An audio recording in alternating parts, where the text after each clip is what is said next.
estimate. Thanks, John. Thanks for your leadership on this issue. This is something that you've marshaled and worked through the committee process and brought to the floor in kind of an unprecedented way, really, because you got a unanimous vote coming out of the committee, all Democrats voting for it, and then a unanimous vote to proceed to the bill on the floor of the United States Senate, all Democrats voting for it. And if ever there was an issue that should be above and beyond politics, this is it. I mean, we are talking about the lives of 100,000 children in this country who every single year are trafficked, bought, and sold in a way that is abhorrent and something that brutalizes the most innocent young people in this country.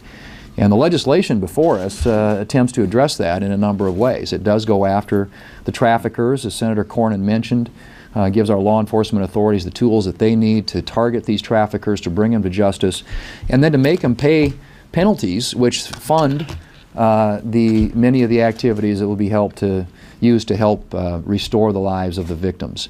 So on a substance level, it's something that there should be no disagreement about. And the ironic thing about what's evidently now, in the eyes of the Democrats at least, derailed something that has such a unanimous support here in the United States Senate is language that they all voted for as recently as December of 2014. 55 Democrats voted in support of the Hyde language on the omnibus spending bill that was passed late last year.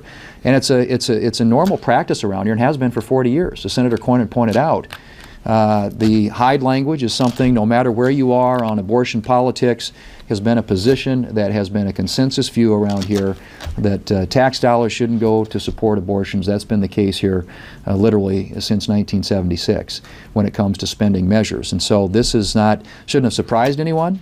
And certainly the fact that it's a 68-page bill that went through the regular order. We talked about returning to regular order around here.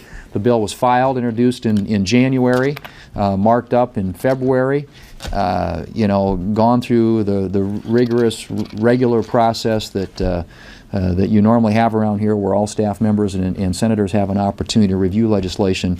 It really is unconscionable. It's just unconscionable that the Democrats would put politics in front of solving a problem in this country that is so desperately in need of a solution. And so we are where we are. They're in the wrong place. And I think they know it. I think they're coming to that realization. And I hope that given the opportunity this afternoon to have that vote, as Senator McConnell has proposed, the Democrats will get their chance to have that vote, and hopefully we can get on with the business at hand, which is doing everything that we can to address what has become a crisis in this country, and that is the trafficking of underage young people, particularly women between the ages of 12 and 14, and the brutalization of the most innocent people in our society.